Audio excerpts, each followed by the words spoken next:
So we are going to go over catheter care, but first we're going to go over some of the different equipment you're going to see, mainly starting with the bags. There are night bags, which are typically bigger, like these first two.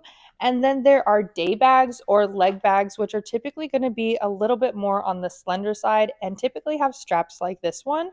So then we can attach it to our client's leg and it can be hidden under the pant leg, be a little bit more discreet versus these bigger ones typically have these hooks on the back so we can attach them to their bed or their wheelchair, have it follow along with wherever they're going. All bags are going to have a release on the bottom that are all just a little different. This one, you just give it a twist and then things would start coming out and flowing no problem.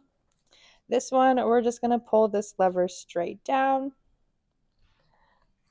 This one, close, open. You just push it from one side to the other and you can actually see that tubing become covered and uncovered.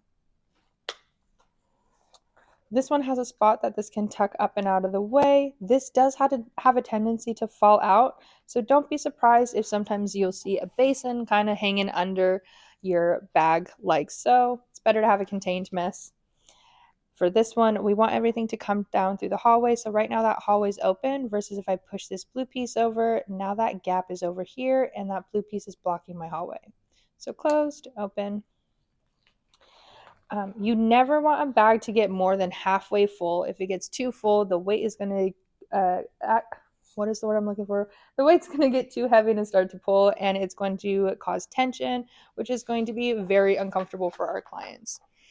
So those are the different bag styles we might see from time to time. We also see these fun band-aids. Sometimes it's like an actual band-aid material, or sometimes it's not going to be adhesive and it's going to be more like a sweatband. So with catheters, once Jack here is connected to a Foley catheter. So a Foley catheter is going to come straight out from the client themselves and is surgically inputted. This is going all the way up and into their bladder. So any pulling or tugging we do, they are going to feel tenfold. So that's why we like to keep that slack.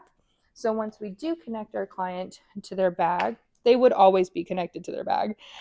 Once we get that new bag on and connected, we would want to make sure that we're holding that slack and keeping slack up here and there's not tension.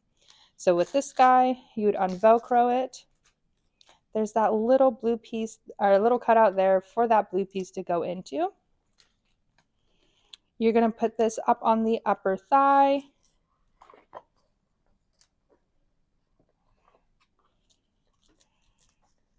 And Velcro that nice and snug on your client's leg. And where that bag and your client connect is going to be held just in the base there. Again, this is going to help hold it so there's no tension.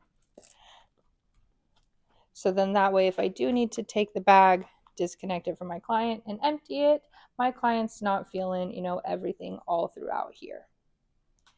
Okay.